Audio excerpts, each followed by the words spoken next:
নজর রাখবো পরবর্তী সংবাদে।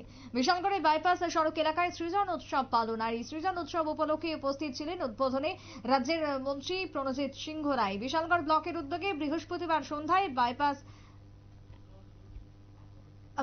উপস্থিত ছিলেন পর্যটন দপ্তরের মন্ত্রী সুশান্ত চৌধুরী উপস্থিত ছিলেন এবং আজকের এই বৃহস্পতিবার সন্ধ্যায় বাইপাস সড়ক এলাকায় দুদিন ব্যাপী এই সৃজন উৎসবের আয়োজন করা হয়েছে। সৃজন উৎসবকে কেন্দ্র করে রাজ্যের মন্ত্রী সুশান্ত চৌধুরীর কি বক্তব্য উঠে এসেছে শুনুন।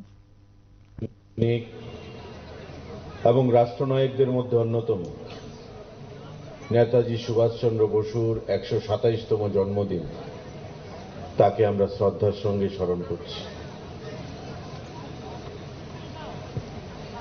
সৃজন উৎসব মানে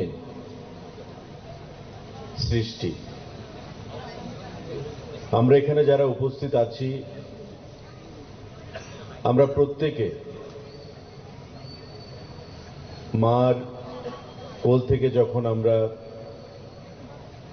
জন্মগ্রহণের পরে ধীরে ধীরে বড় হই, পরবর্তী সময়ে যখন পৃথিবীর মন্ত্রী সুশান্ত চৌধুরীর বক্তব্য শুনলেন। সৃজন উৎসব 23-24 দুদিন ব্যাপী চলবে এবং সেখানে উপস্থিত ছিলেন স্থানীয় বিধায়ক সুশান্ত দেব সহ অন্যান্যরা।